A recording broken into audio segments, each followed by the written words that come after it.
What's good, everybody? In this video, I'm going to show you how to simplify and solve order of operation problems that have fractions. I'm going to give you some helpful tips that'll make this an easy process for you guys.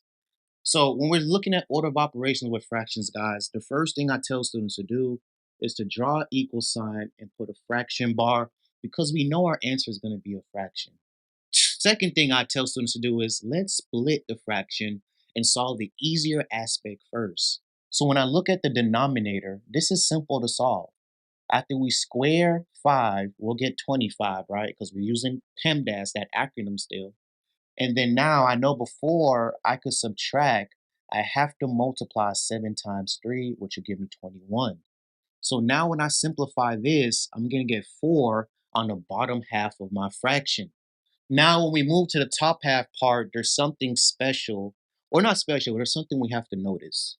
This exponent is over 4. So we're going to square 4 and not add 7 plus 4, then square it. That is a trick they want to confuse you with. So at this step, right, we have 8, and then we have 14 minus 7 plus 16. Okay? Now, we're still inside the brackets, and we're going to focus on 7 plus 16 before we worry about subtracting anything from 14. So I have 14 minus, and I'm not mistaken, this should give me 23. Close our brackets. Now, whatever we get from 14 minus 23, we're going to multiply it by 8. So we'll get negative 9 once we subtract. And then once we multiply 8 and negative 9, we're going to get negative 72 as an answer. Now, this is the final answer, but 99% of the time, your teacher wants you to simplify and always simplify if you have a fraction. When we divide, we're going to get negative 18 as a final answer. Now, problem number 2 is going to be very similar, but there's something I want to show you here too. So let's say we write our equal sign, right? Let's just write it right here so we have some space. I go to the denominator, right? Because I'm splitting my fraction. We have 16 minus 13. We know on the bottom we're going to have 3. Now, when I refocus my attention to the top, right? Let's rewrite the top. We're going to take care of 2 plus 14, what's inside those parentheses, because we know we work from the innermost parentheses to the out. So before we can worry about 4 squared and dividing, we have to figure out what this answer is. So we have 16, we close our bracket, and then we have plus 5 on the end. Now at this step, guys, we still have parentheses, but I have to focus on the exponent so that I'll be able to divide.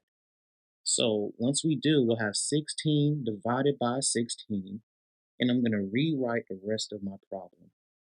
Right? Still inside here because we got to solve. So this turns into 20 minus 1 plus 5. So remember, guys, when we have addition and subtraction in the same operation, no parentheses involved, we're moving from left to right. So I'm going to subtract and get 19. I add 5 to it, and then on the top half of my fraction, we're going to have 24. This is not the final answer. Sometimes students forget. So now we have 24 over 3 as our answer. And remember, we have a fraction, always simplify. We're going to get an answer of 8. But in our next 2 examples, we're going to look at order of operations that have fractions that also include absolute value. In this part of the video, guys, we're dealing with order of operations with absolute value. And the most important thing I have to tell you guys is before we could deal with this absolute value, we have to figure out the answer from the fraction. So this is what I mean. When we're in the top half part, right? Let's say I start with the numerator. We have 49 plus 23, which gives us 72. So I know on the top, we're going to have 72, okay? And then on the bottom, after we multiply and get 6, we're going to have 10 minus 6, which gives us 4. So when I put this back together, meaning I have 72 divided by 4 divided by the absolute value of negative 3. This is how we would do it. So 72 divided by 4 is 18. And then now we're going to divide by the absolute value of -3. But remember, absolute value cannot be negative.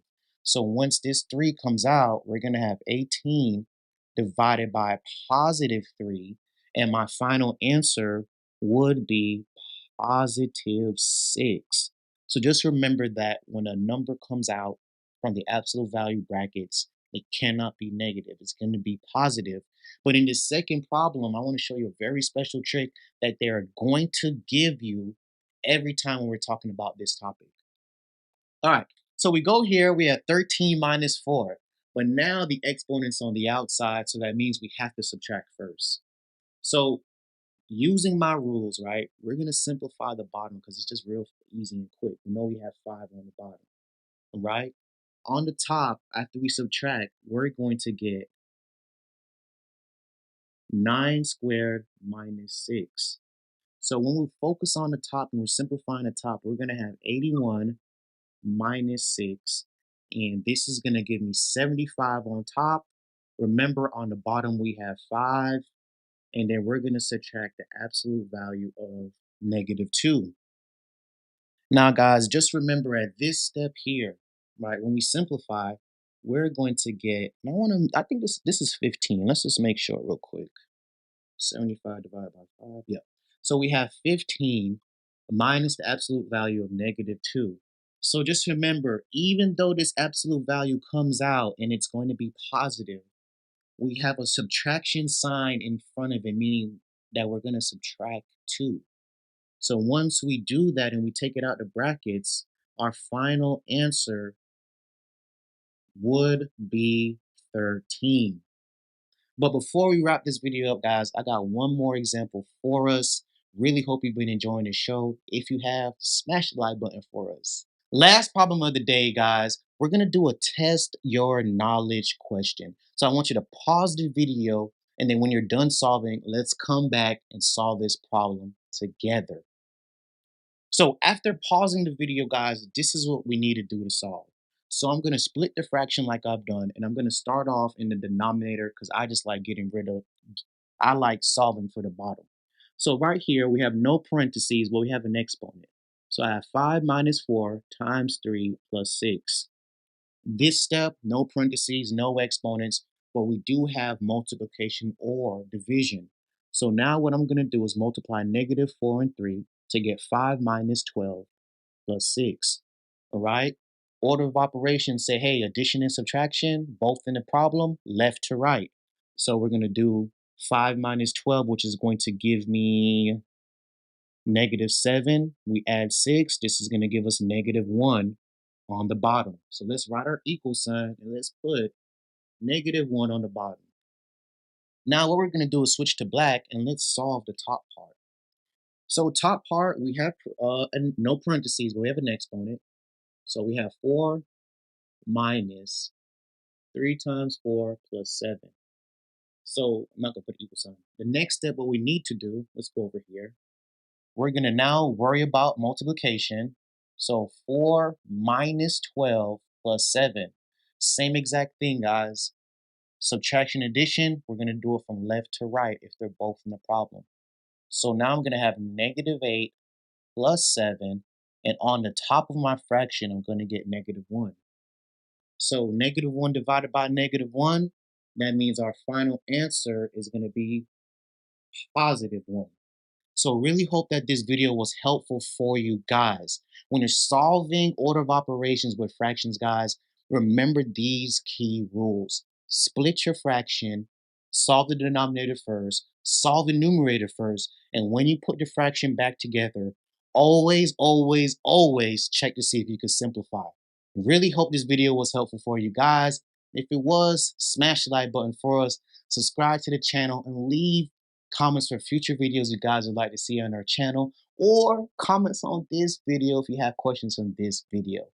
Thank you so much for joining us today on Algebra 1 with Mr. Peters.